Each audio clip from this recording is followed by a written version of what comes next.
Let me start with a truth that sounds offensive before it becomes freeing. Everyone agrees with truth right up until the moment where truth asks them to move. Right up until belief demands a decision, a schedule change, a habit disruption, a risk to your reputation, a step that can't be taken back. That's where belief gets exposed. Because the moment faith requires motion, most people don't say, "I don't believe." They say something that sounds far more responsible. "I just need a little more time." "I'm waiting for clarity. I want to be wise. I don't feel ready yet. I wasn't led." Those that are real deep are always talking about how they don't feel led. And they call it discernment. And I love discernment. Discernment is important. But is it possible that it's not always discernment, and sometimes it's just comfort protecting itself? Comfortable faith has never changed a life. This is part 4 of the Unreasonable Faith series. Let's wrap this thing up. There was a season in my life where I believed all the right things. I believed I was called to more. I believed growth required courage. I believed faith meant trusting God beyond logic. I believed all of it, but nothing was changing. And it wasn't because I lacked belief. And even now, I believe that I'm called to more. I believe that growth requires courage. I believe that faith is trusting God beyond logic. But sometimes we are stuck not because we lack belief, but because we refuse to move until it felt safe. I told myself I was being patient. I told myself I was being wise. I told myself I was waiting on God. But the truth was simpler and harder. I was avoiding conversations I didn't want to have. I was avoiding decisions that would disrupt my comfort. I was avoiding actions that would cost me certainty. And one day it hit me. I wasn't waiting on God. I was hiding in comfort. Expanders, I want you to hear me. Sometimes belief isn't the problem. Motion is. And belief that never acts doesn't strengthen faith.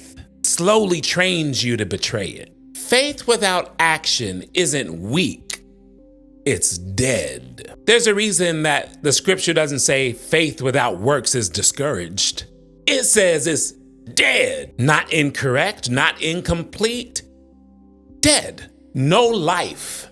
It has no oxygen to continue. Because real faith moves. Not after fear leaves, not after clarity arrives, not after the path feels obvious. Real faith moves while fear is still loud and the outcome is still unclear. Unreasonable faith isn't reckless, it's resolved.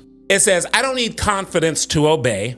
I don't need permission to begin. I don't need guarantees to move. And this is where most people stop.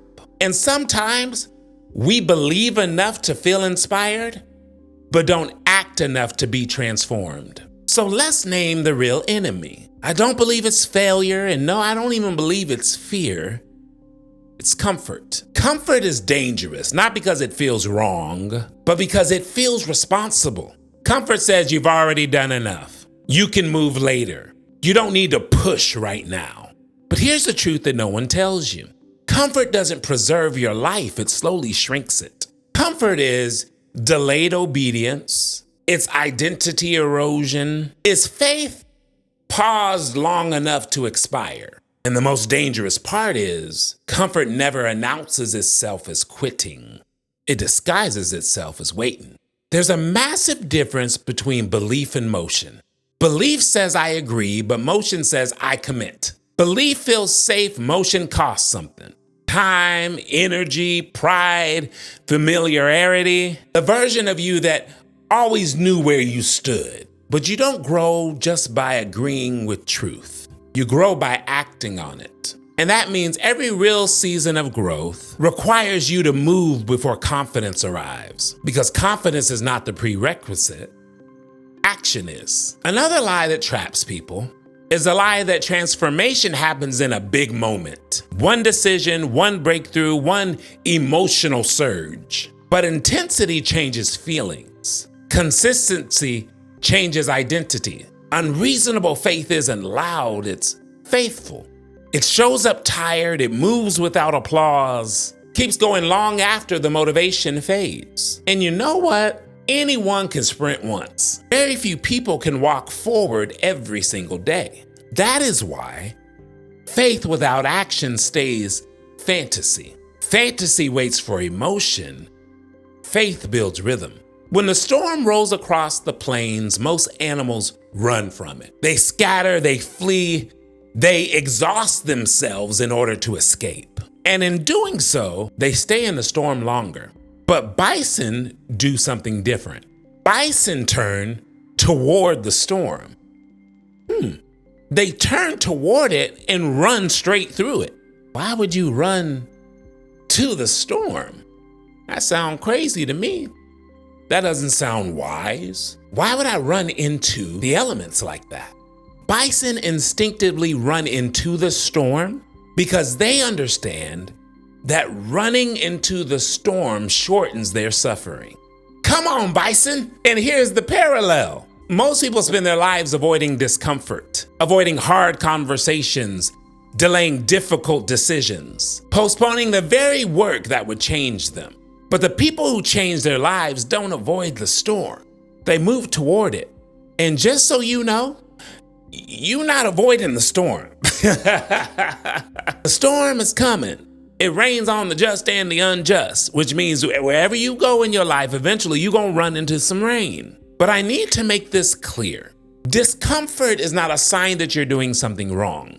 It's the proof you're becoming something new. And every new level demands new discipline, new pressure, new endurance. And whenever we avoid discomfort, we're actually avoiding growth. There's no calling without a cost. There's no faith without friction. There's no becoming without a little dirt thrown on you. But pain endured with purpose produces power. And here's the shift that changes everything. The people you admire, they did not act because they were confident. They became confident because they acted. Confidence is the byproduct, not the prerequisite. And every step taken, despite what you see, rewires your identity. You don't just do differently, you begin to see yourself differently. And once identity changes, retreat becomes harder than progress. And you might be watching me and you're saying, all right, I hear you, Bison, but I'm not a bison, I'm a human. Well, human, storms aren't obstacles. They're accelerators. They're compressed time. They expose weakness. They force growth. And what comfort takes years to teach, the storm teaches us in months. But it's only for those that are willing to run toward them. Now slow down, because this is where pretending ends. There's a storm that you've been avoiding. You already know what it is. A conversation, a commitment, a discipline. A step that you've delayed while waiting to feel ready. This is not a moment for inspiration. It's a moment for decision. And if nothing changes after this message, it's not because you didn't know what to do. It's because you made a decision not to move. Because neutrality is a choice, but delay is a decision. And as I close out this series, I speak over you. You are no longer someone preparing to move. You are someone moving.